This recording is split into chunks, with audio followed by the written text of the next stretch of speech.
Good morning, friends, and welcome to another episode of America 250. We'll be doing these all this year, right up to the end of July. So grab a good cup of coffee, join me. Of course, I've got the travel mug that we picked up at Buc-ee's. Yeah, there's the Don't Tread on Me symbol. You can find all kinds of patriotic materials in Buc-ee's when you stop to get some gas, go to a clean restroom, or in many of the stores across America today. Patriotic fervor is everywhere. Why?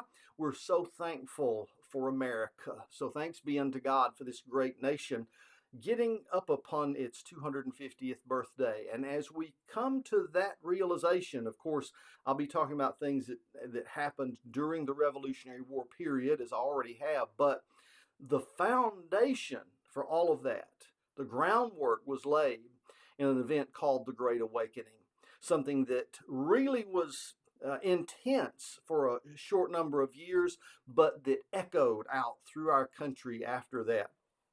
At the heart of the Great Awakening, there had to be this idea of freedom of religion because it wasn't around in our early colonies. Each colony seemed to have its own religious identity or state identity, and you had to be a part of the approved state church to even preach there. James Ireland was one of our key Baptist preachers during the Awakening, and he spent an awful lot of time in jail in, of all places, Virginia. Yeah, you know, the state that's the home to Liberty University today and so many great churches in Virginia. Yeah, there was no liberty in Virginia then unless you were an Anglican, because the Church of England was the state church for the colony of Virginia. And so if you were in the Commonwealth and you were an Anglican, you were allowed to preach and have congregations. But if you were not, you could be, as James Ireland was, thrown in prison for preaching. Wow, can you imagine that? I've got a felony record here. What are your crimes? Well, preaching. Preaching's a crime? Yes, it would be if you weren't a part of the state church. One key revolutionary leader, I'll give you his story later, came to Virginia as a Lutheran, knowing there were some Lutherans there in Virginia that needed a pastor, but he was not allowed to preach until he subjected himself to ordination in the Church of England. Yeah. Well, in the midst of all this, there came these preachers that would travel, very much like John Wesley did, and most of his traveling really impacted England. As a matter of fact, there's one guy, a historian, who says it was singularly John Wesley, above everyone else, that saved England from the destruction of the revolutions that were going on in France, for example, where they just had the idea, let's break out the guillotine and start cutting heads off, and let's throw away everything that we recognize as far as religion. It didn't happen to England, primarily because of some preachers like John Wesley. Well, his friend George Whitefield, who also preached in England, I'll even give you a story about him here in a minute, came to America and began to make the difference that would set the stage for religious liberty, so that regardless of your tag or your denomination, you would be allowed to freely preach the gospel wherever you might be in the new nation that would be formed, the United States of America. You see, none of that was an accident. It started not here, it really started in England. That young preacher, about 25 years of age, named George Whitefield, began to preach in England, in Bristol. Matter of fact, his first congregation was made up of coal miners that were in the outskirts of Bristol, very much on the outskirts of society, for that matter. They were looked down upon. They were a strange group. They were literally on the edge of society. Well, Whitefield felt a deep burden for them, it said, and as they had no church, indeed had never heard a preacher, he resolved to bring them the gospel of Jesus Christ in the open air. Accordingly, he found some high ground near the exit of the mines, and they began to appear, and he began to preach. His first message was on the Sermon on the Mount. And before long, several hundred miners were standing before him, listening to his words about a Savior who came not for the righteous, but for sinners just like them. He told them of Jesus' love for them, so great a love that he gave himself to his own persecutors to be crucified, and that as the nails were driven into his hands and feet, his only thought was for them, for each man standing there that day. And as they raised him up, they hung Jesus Christ there hour after hour in unspeakable agony. He was suffering for you, he preached. And as he began to give them the beautiful picture of Christ's sacrifice for our sins, he began to also offer the inescapable need of forgiveness, so that forgiveness was available through the cross, through the blood of Jesus Christ. And listen to what the historian says happened. Suddenly, Whitefield noticed pale streaks forming on the faces that were black with grime. On that of a young man on the right, an old bent miner on his left, two scarred, depraved faces in front, more and more of them as he preached on, white gutters made by their tears down their black cheeks. Wow, what a picture that must have been. 3 days later, he was summoned before the chancellor of the diocese, however, who forbade him to preach in Bristol again. Yeah, there it is. If we didn't give you permission, you can't even preach. Really?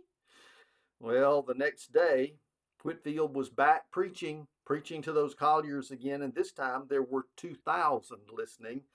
The following Sunday, there were 10,000, for by now there were far more townspeople than the colliers. And then on Sunday, March the 25th, 1739, the crowd was estimated by Gentleman's Magazine at 23,000 people. Yes, in the open air to hear George Whitefield preach. Well, the Holy Spirit led Whitefield all over England that summer, and wherever he went, storms of holy lightning followed until by the time he sailed for Philadelphia on August 15th, George Whitefield had preached to more people than any man alive, probably more than any one man in history. But he was anxious to get back to America, for he dared to trust that his preaching might help create one nation under God, 13 scattered colonies united with each other.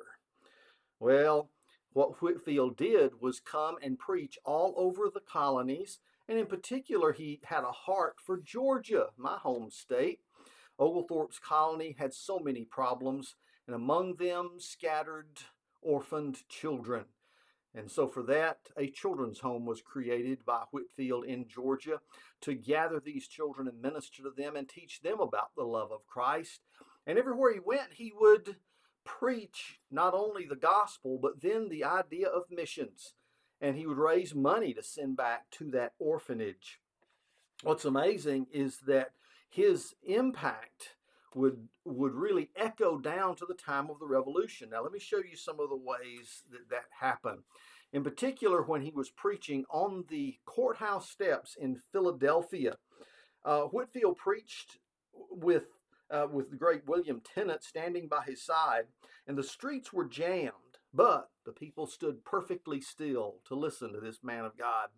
Listen to what he said. "Father Abraham," cried Whitefield, "whom have you in heaven?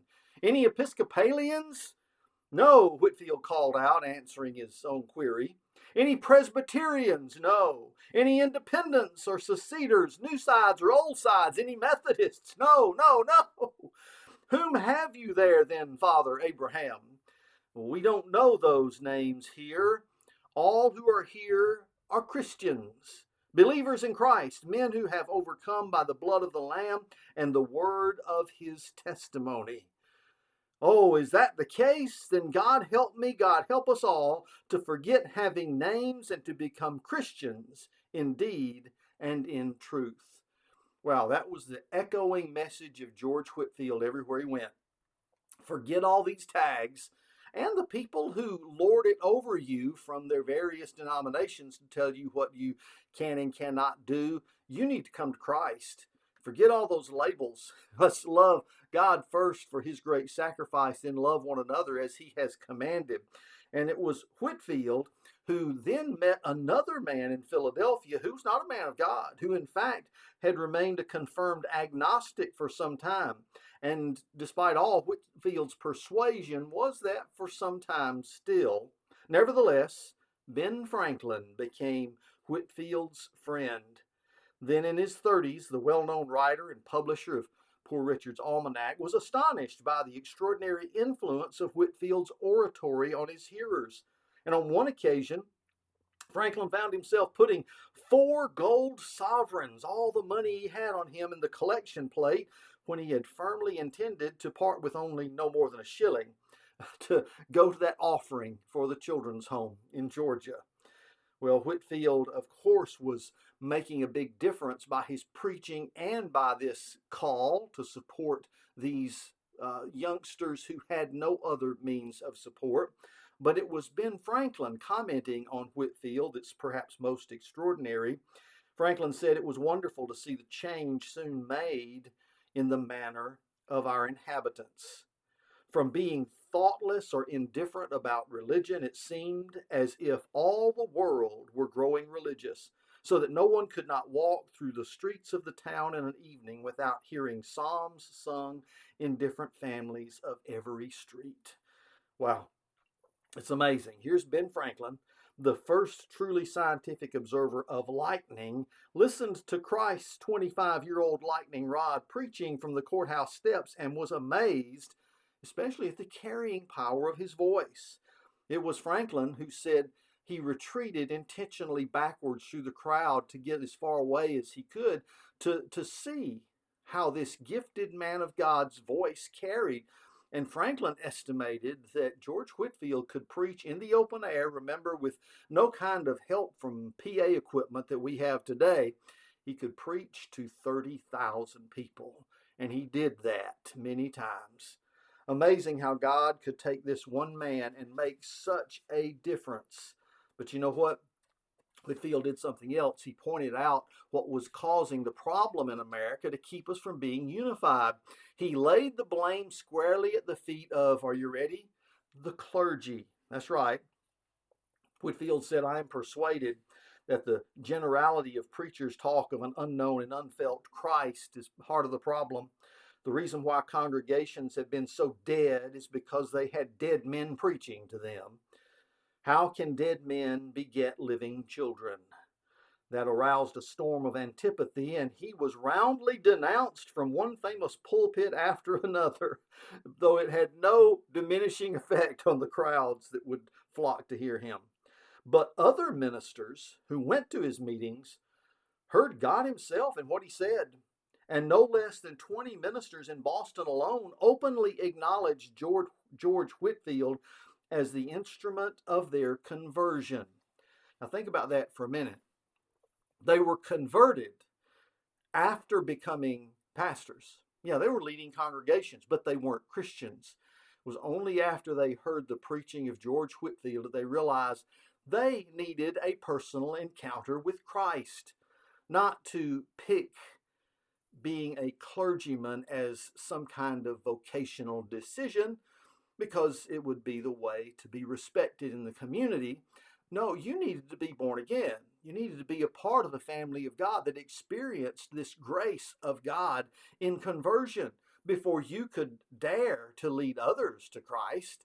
And so Whitefield was a part of a revival that took place among the preachers in the 1700s in the colonies that needed to be solid in their faith, because coming down the line, what was going to be happening? A revolution to separate from England. Well, I could keep on reading to more and more of these situations that were taking place during the awakening, but I want you to just gather the big picture this morning. The picture that our nation did not come into existence by accident. Yes, the Christian foundation was there, but we were colonies full of people who were doing their own thing.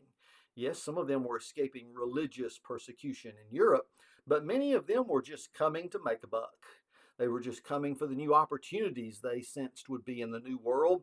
And many of them, as you can read by other historical accounts, were far from thinking about God. But something happened with so many of these movements taking place.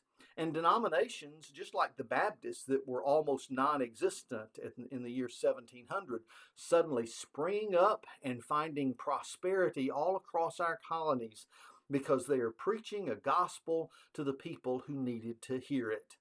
Yes, the message of John 3:16 was strongly proclaimed.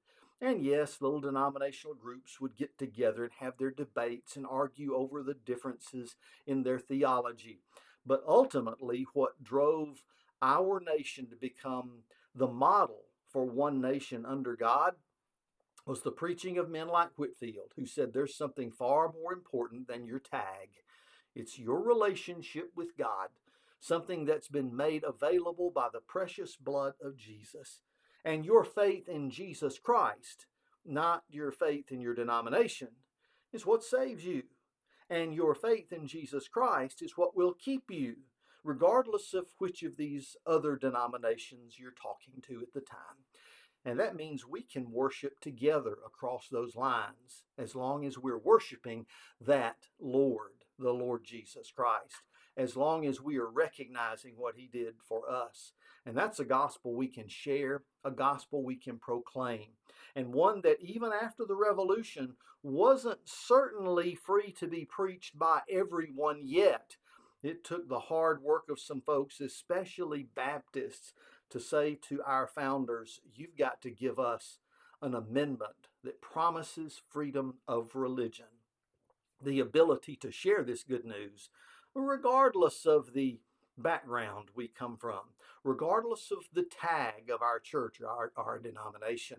And that's what made this nation great in its founding and carried us through the challenges that have brought us to this present day.